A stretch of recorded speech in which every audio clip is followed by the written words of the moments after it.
मातरम, जय हिंद, जय भारत। दोस्तों, आज मैं 25 दिसंबर 2025 का डेली करंट अफेयर प्रस्तुत कर रहा हूं। बेहतर से बेहतर जानकारी मैं आपको लगातार मुहैया करा रहा हूं। संपूर्ण विस्तृत जानकारी और रिकॉर्डों से अपडेट चैनल की खासियत है और मेरा प्रयास हमेशा जारी रहेगा बेहतर से बेहतर आपको कंटेंट और नवीन क्वेश्चन सबसे पहले चैनल पर आपको देखने को मिले। तो दोस्तों, मैं आज का परीक्षा उपयोगी वीडियो प्रारंभ कर रहा हूं। ये रहा पहला क्वेश्चन। हाल में किस देश ने दुनिया का सबसे बड़ा परमाणु संयंत्र काशीवाजा की कारीवा को फिर से शुरू करने की मंजूरी दी? गाइस, इस प्रश्न का सही उत्तर है निम्न ऑप्शनों में ऑप्शन ए जापान। इस प्रश्न का सही उत्तर है ऑप्शन ए। दोस्तों, जापान में लगभग 15 साल बाद दुनिया की सबसे बड़े परमाणु ऊर्जा संयंत्र काशीवाजा कारीवा को फिर से शुरू करने की अनुमति दी। दोस्तों, यह संयंत्र निगाता प्रांत में स्थित है। 2011 की फुकुशिमा परमाणु आपदा के बाद इसे बंद कर दिया गया था। इस संयंत्र में कुल 7 रिएक्टर हैं। पहले रिएक्टर 20 जनवरी 2026 से चालू होगा, जिसकी क्षमता 1.36 गीगावाट है। दोस्तों, जापान के बारे में जानकारी। जापान की राजधानी टोक्यो है। प्रधानमंत्री हैं सानेता ताकाइची। आधिकारिक भाषा है जापानी। मुद्रा है येन। दोस्तों, 4 मुख्य द्वीप हैं जापान में: Hokkaido, Honshu, Shikoku, Kyushu. Next question. Bharat और किस देश ने मुक्त व्यापार समझौते एफटीए की बातचीत पूरी की? गाइस, इस प्रश्न का सही उत्तर निम्न ऑप्शनों में ऑप्शन ए न्यूजीलैंड। इस प्रश्न का सही उत्तर ऑप्शन ए। दोस्तों, भारत और न्यूजीलैंड में मुक्त व्यापार समझौते एफटीए की बातचीत पूरी की है। इस समझौते से भारत से न्यूजीलैंड जाने वाले लगभग सभी उत्पादों पर आयात शुल्क हट जाएगा। न्यूजीलैंड के द्वारा अगले 15 साल में लगभग 20 अरब डॉलर निवेश करने का वादा किया गया है। भारत ने डेयरी और कृषि क्षेत्र को लेकर विशेष सुरक्षा प्रावधान रखे हैं। दोस्तों, न्यूजीलैंड के बारे में जानकारी। न्यूजीलैंड एक द्वीपीय देश है जो प्रशांत महासागर में स्थित है। न्यूजीलैंड की राजधानी वेलिंगटन है। और दोस्तों, राजा हैं न्यूजीलैंड के चार्ल्स थर्ड। गवर्नर हैं सिंडी कीरो। प्रधानमंत्री हैं न्यूजीलैंड के वर्तमान क्रिस्टोफर लक्सन। जनसंख्या में प्रमुख जाति यूरोपी माओरी। दोस्तों, न्यूजीलैंड को कीवी का भी देश कहा जाता है। तो दोस्तों, ये रहा न्यूजीलैंड के बारे में जानकारी। Next question, most important question. France का सेवेलियर डी ल ऑड्रे डेस आर्ट्स एंड डेस लेटर्स सम्मान किसे प्रदान किया गया? निम्न ऑप्शनों में गाइस, जिस प्रश्न का सही उत्तर है निम्न ऑप्शनों में option C Ravi DC. Option C इस प्रश्न का सही उत्तर है। दोस्तों, मलयालम प्रकाशक रवि डीसी को फ्रांस का प्रतिष्ठित पुरस्कार सेविलियर डील ऑड्रेस des Arts et des Lettres मिला है। वे डीसी बुक्स के प्रबंध निदेशक हैं। यह फ्रांस का एक बड़ा सांस्कृतिक सम्मान है। रवि डीसी को भारत और फ्रांस के बीच साहित्यिक सहयोग के लिए यह सम्मान दिया गया है। नवीनतम पुरस्कार 2025। बुकर पुरस्कार 2024 के विजेता रहे सामांथा हार्वे। अंतर्राष्ट्रीय बुकर पुरस्कार विजेता रहे बानो मुस्ताक। भारत के पेन प्रिंटर पुरस्कार 2025 लीला अबू लैला को। दोस्तों, ये सूडानी स्कॉटिश लेखिका हैं। PEN translator award 2025 Geetanjali Shree. Bharat को 56वां ज्ञानपीठ पुरस्कार 2024। दोस्तों, यह 59वां पुरस्कार था ज्ञानपीठ का। विनोद कुमार शुक्ल को व्यास सम्मान 2024 34वां व्यास सम्मान पुरस्कार मिला। सूर्य बाला को दादा साहेब फाल्के पुरस्कार 2023। दोस्तों, ये 55 क्रम का मोहन लाल को मिला है दादा साहेब फाल्के पुरस्कार, सरस्वती सम्मान 2024, 34वां पुरस्कार मिला साधु भद्रेश दास को। तो दोस्तों ये रहे नवीनतम पुरस्कार 2025 में दिए गए पुरस्कारों के बारे में जानकारी। Next question, most important question, किस देश ने पहली बार पॉलीमर एक रियाल का नोट जारी किया है? गाइस इस प्रश्न का सही उत्तर निम्न ऑप्शनों में ऑप्शन ए ओमान इस प्रश्न का सही उत्तर है। दोस्तों ओमान ने पहली बार पॉलीमर का एक रियाल नोट जारी किया है। यह ओमान की करेंसी के इतिहास में पहला पॉलीमर नोट है। दोस्तों यह नोट कपड़े कॉटन की जगह पॉलीमर से बना हुआ है। नोट के आगे की तरफ ओमान बॉटनिक गार्डन की तस्वीर है। यह नोट 11 जनवरी 2026 से सर्कुलेशन में आएगा। नोट का आकार है 145 इंटू 76 मिलीमीटर। दोस्तों ओमान के बारे में जानकारी, पश्चिम एशिया में दक्षिण पूर्व अरब प्रायद्वीप में स्थित एक देश है। ओमान की राजधानी मस्कट है। ओमान के वर्तमान सुल्तान हैं हैतम बिन तारिक, राजकुमार हैं थेयाजीन बिन हैतम, मुद्रा है ओमानी रियाल, आधिकारिक भाषा है ओमान की अरबी। दोस्तों प्रमुख देशों की मुद्राओं के बारे में जानकारी आप इसे नोट डाउन कर लें। सऊदी अरब की मुद्रा है सऊदी रियाल SAR, संयुक्त अरब अमीरात की मुद्रा है दिरहम AED, दक्षिण अफ्रीका की मुद्रा है रैंड ZAR, ब्राजील की मुद्रा है रियाल BRL, बांग्लादेश की मुद्रा है टका BDT, श्रीलंका की मुद्रा है श्रीलंकाई रुपया LKR, थाईलैंड की मुद्रा है थाईलैंड बहत THB, स्विट्जरलैंड स्विस फ्रैंक मुद्रा है स्विट्जरलैंड की CHF, यूनाइटेड किंगडम की मुद्रा है पाउंड स्टर्लिंग GBP, जापान की मुद्रा है NGPY, चीन की मुद्रा है युआन CNY, रूस की मुद्रा है रूबल RUB, फ्रांस की मुद्रा है यूरो EUR, जर्मनी की मुद्रा है यूरो EUR, ऑस्ट्रेलिया की मुद्रा है ऑस्ट्रेलियन डॉलर AUD, कनाडा की मुद्रा है कैनेडियन डॉलर CAD। तो दोस्तों ये रहे कुछ महत्वपूर्ण प्रमुख देशों के मुद्राओं के बारे में जानकारी। नेक्स्ट क्वेश्चन, रिस्पॉन्ड बास्केट 2025 की शुरुआत किसने की है? गाइस इस प्रश्न का सही उत्तर है निम्न ऑप्शनों में ऑप्शन ए इसरो इस प्रश्न का सही उत्तर है ऑप्शन ए। दोस्तों महत्वपूर्ण जानकारी, भारतीय अंतरिक्ष अनुसंधान संस्थान इसरो ने रिस्पॉन्ड बास्केट 2025 की शुरुआत की है। इसकी शुरुआत इसरो अध्यक्ष डॉक्टर वी नारायणन ने की है। कार्यक्रम का उद्देश्य अंतरिक्ष अनुसंधान को बढ़ावा देना है। देश भर के विश्वविद्यालय और शोध संस्थान इसमें हिस्सा ले सकते हैं। इस कार्यक्रम में 150 प्रोफेसर और इसरो वैज्ञानिक शामिल हैं। दोस्तों भारतीय अंतरिक्ष अनुसंधान संगठन इसरो के बारे में जानकारी। दोस्तों इसरो की स्थापना 15 अगस्त 1969 में हुई। इसरो का फुल फॉर्म है इंडियन स्पेस रिसर्च ऑर्गेनाइजेशन। मुख्यालय है इसरो का बेंगलुरु कर्नाटक। पूर्ण रूप से इसे पहले इन कॉस्पर कहा जाता था।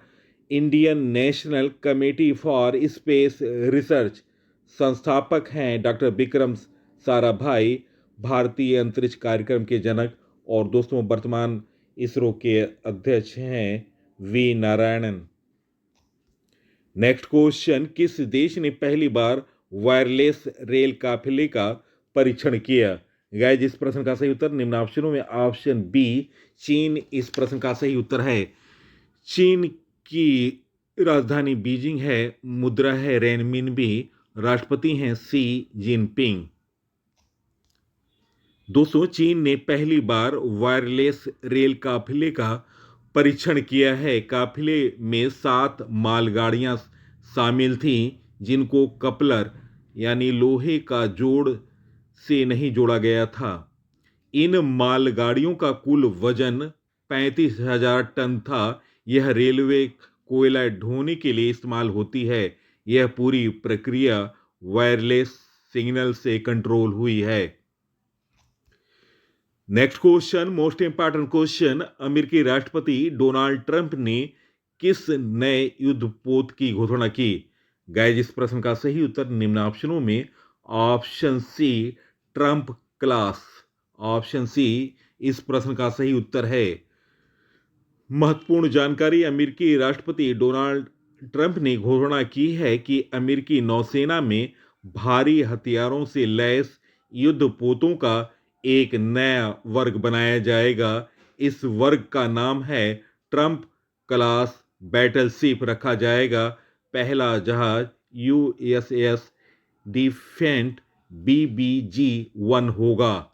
यह जहाज आधुनिक समय का सबसे बड़ा और सबसे घातक युद्धपोत होगा। उद्देश्य है अमेरिकी नौसेना शक्ति और जहाज निर्माण क्षमता को पुनर्जीवित करना। Next question, most important question, हाल में नींबू के आकार का एक्सप्लोनेट TSR J23322650B किसने खोजा? गाइस, इस प्रश्न का सही उत्तर निम्न ऑप्शनों में option A James way space telescope. Option A इस प्रश्न का सही उत्तर है।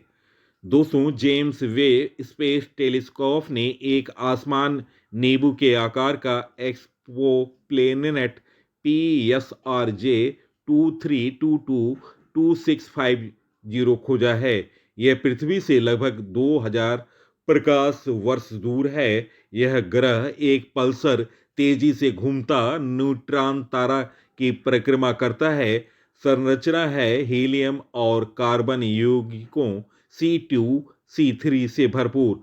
ऑक्सीजन और नाइट्रोजन लगभग नहीं पाए गए हैं। दोस्तों, नेक्स्ट क्वेश्चन, केंद्र सरकार ने किस वर्ष तक पूरे देश में multi lane free flow MLFF tolling system लागू करने का लक्ष्य रखा?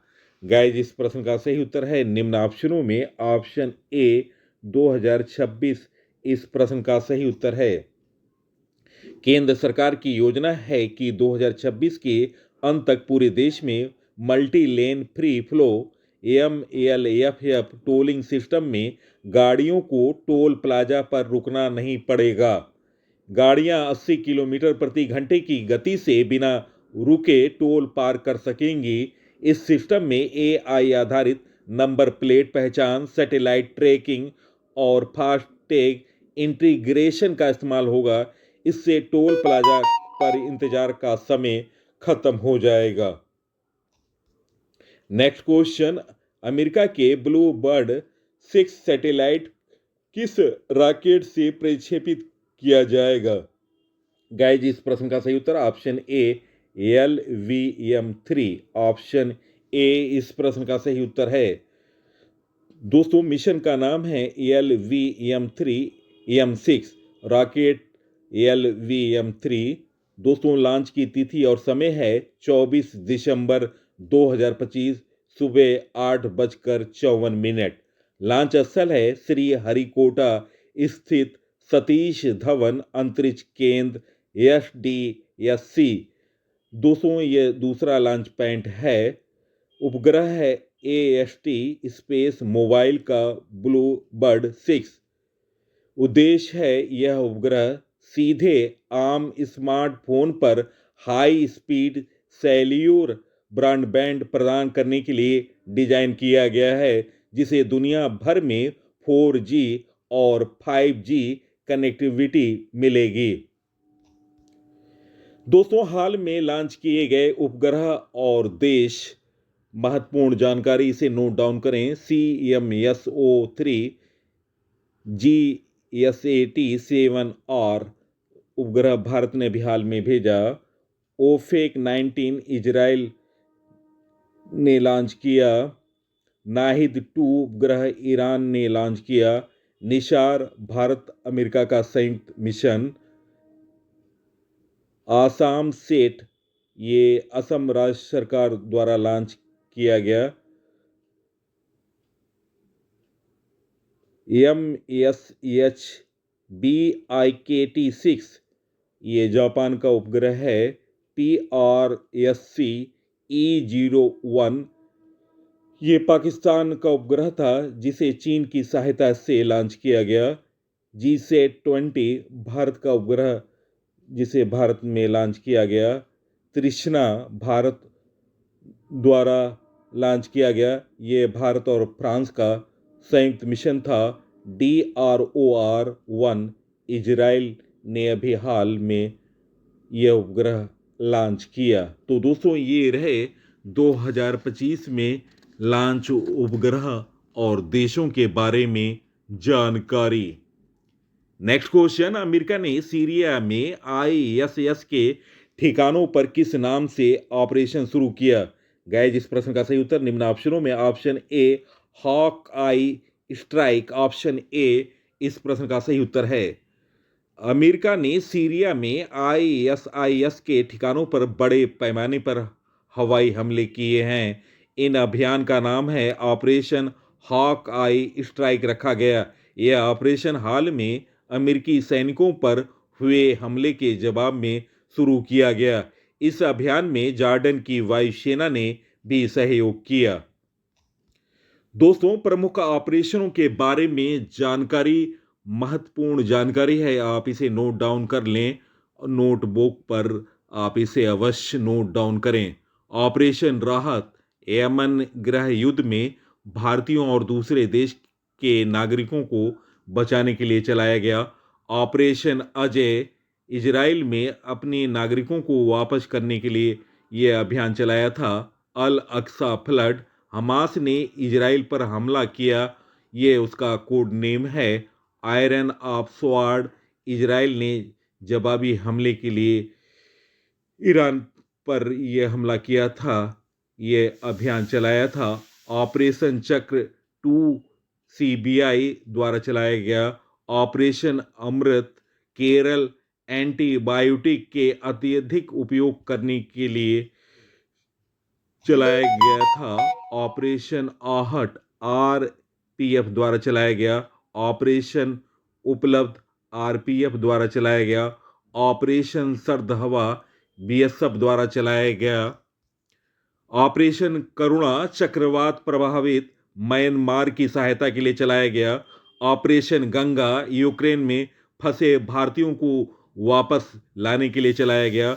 ऑपरेशन देवी शक्ति अफगानिस्तान में फंसे भारतीयों को वापस लाने के लिए चलाया गया। ऑपरेशन दोस्त तुर्की व सीरिया में आए भूकंप के मदद के लिए चलाया गया।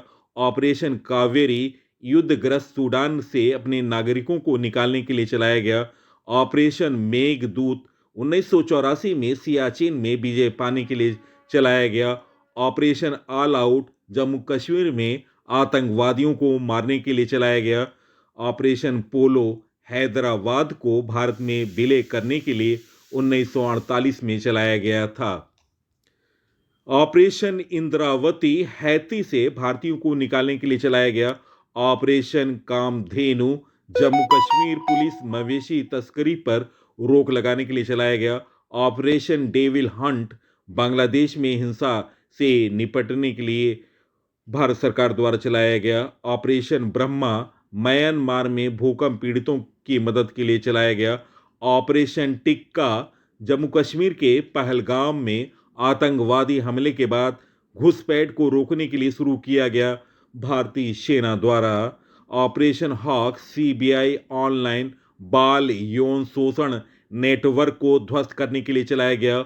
ऑपरेशन सिंदूर पाकिस्तान और POK में 9 आतंकवादी ठिकानों पर हवाई हमला के लिए चलाया गया था। तो दोस्तों ये रहे अब तक के ऑपरेशनों के बारे में जानकारी। नेक्स्ट क्वेश्चन, किस राज्य में सामाजिक बहिष्कार को अपराध घोषित किया गया? गाइस, इस प्रश्न का सही उत्तर निम्न ऑप्शनों में ऑप्शन बी कर्नाटक इस प्रश्न का सही उत्तर है। कर्नाटक विधानसभा ने दिसंबर 2025 में कर्नाटक सामाजिक बहिष्कार निवारण प्रतिबंध और निवारण विधेयक 2025 पारित किया। इस कानून के तहत सामाजिक बहिष्कार को अपराध माना जाएगा और इसके लिए सजा और जुर्माना तय किया गया है। दोषी पाए जाने पर अधिकतम 3 साल की कैद की सजा हो सकती है। जुर्माना 1 लाख रुपये तक लगाया जा सकता है। पुलिस को स्वतः संज्ञान लेकर मामला दर्ज करने का अधिकार दिया गया। कर्नाटक के बारे में जानकारी, कर्नाटक की राजधानी बेंगलुरु है। वर्तमान मुख्यमंत्री हैं कर्नाटक के सिद्धारमैया। राज्यपाल हैं थावर चंद गहलोत। विधान परिषद की सीट है 75 कर्नाटक में। विधानसभा की सीट है 224। कर्नाटक से संबंधित महत्वपूर्ण करंट अफेयर, कर्नाटक ने 5वीं बार विजय हजारे ट्रॉफी 2024-25 जीता। कर्नाटक में एक दुर्लभ उमा महेश्वर मूर्ति की खोज की गई। सभी आवासीय विद्यालयों का नाम बदलकर महर्षि वाल्मीकि आवास विद्यालय कर दिया जाएगा। तूतुधारा या अग्नि कैली त्यौहार कर्नाटक राज्य में मनाया गया। तो दोस्तों, ये रहे कर्नाटक से संबंधित जानकारी। नेक्स्ट क्वेश्चन, हाल में चर्चा में रहा अंजदीप किस प्रकार की जहाज है? गाइस, इस प्रश्न का सही उत्तर option A anti submarine shallow watercraft. Option A इस प्रश्न का सही उत्तर है। भारतीय नौसेना ने नया anti submarine shallow watercraft Anjadip शामिल हुआ। यह तीसरा anti submarine shallow watercraft है। इसे Garden Reach ship builder and engineer Kolkata ने बनाया है। इसमें हल्के टारपीडो, स्वदेशी एंटी सब मरीन रॉकेट और सैलो वाटर सोनार लगे हैं। यह हथियार पानी के अंदर छिपे दुश्मन पनडुब्बियों को खोजने और नष्ट करने में मदद करते हैं। भारतीय नौसेना के बारे में जानकारी दोस्तों, शुरुआत इसकी 1612 में ईस्ट इंडिया कंपनी ने की थी और भारतीय नौसेना की स्थापना 26 जनवरी 1950 को हुआ। मुख्यालय है नौसेना भवन, दिल्ली। आदर्श वाक है स नौवर्णम। नौसेना अध्यक्ष हैं दिनेश कुमार त्रिपाठी। कमांड नौसेना का कमांड मुख्यालय है मुंबई। पूर्व नौसेना का कमांड है मुख्यालय विशाखापट्टनम। दक्षिणी नौसेना कमांड का मुख्यालय है कोच्चि, केरल। तो दोस्तों, ये रहा भारतीय नौसेना के बारे में जानकारी। नेक्स्ट क्वेश्चन, हाल में कौन 700 अरब डॉलर नेटवर्थ वाले पहले इंसान बने? Most important question. गाइस, इस प्रश्न का सही उत्तर ऑप्शन बी एलन मस्क इस प्रश्न का सही उत्तर है। टेक अरबपति एलन मस्क ने इतिहास रचते हुए दुनिया के पहले ऐसे शख्स बन गए हैं जिनकी कुल संपत्ति 700 अरब डॉलर के आंकड़ों को पार कर गया। फोर्ब्स बिलियनियर इंडेक्स के मुताबिक उनका नेटवर्थ शेयर लगभग 749 अरब डॉलर तक पहुंच गया। यह उथल पुथल डेलावेयर सुप्रीम कोर्ट के एक ऐतिहासिक फैसले के बाद आया जिसमें वुडलैंड्स से उनके स्टॉक पोर्टफोलियो को बहाल कर दिया गया था। नेक्स्ट क्वेश्चन, हाल में किसान दिवस कब मनाया गया? गाइस, इस प्रश्न का सही उत्तर ऑप्शन सी 23 दिसंबर इस प्रश्न का सही उत्तर है। किसान दिवस 2025, जिसे राष्ट्रीय किसान दिवस के रूप में जाना जाता है, हर साल 23 दिसंबर को पूरे भारत में मनाया जाता है। यह दिन भारत के सामाजिक और आर्थिक ताने बाने में किसानों के विशाल योगदान को मान्यता देता है और खाद्य सुरक्षा और ग्रामीण समृद्धि सुनिश्चित करने में कृषि के महत्व को रेखांकित करता है। यह तिथि भारत के 5वें प्रधानमंत्री और किसानों के अधिकारों और ग्रामीण विकास के आजीवक समर्थक चौधरी चरण सिंह की जयंती का प्रतीक है। दोस्तों, प्रश्नों का चयन, पीसी सर की लगातार मेहनत और अपडेटेड जानकारी निश्चित तौर से आप लोगों को पसंद आ रहा होगा। कम से कम 5 साथियों को सोशल साइटों और स्टडी ग्रुपों पर वीडियो को शेयर करें। इसी के साथ मैं इस अंक से विदा ले रहा हूं। अगले अंक में आपसे मुलाकात होगी। तब तक के लिए नमस्कार, वंदे मातरम, जय हिंद, जय भारत।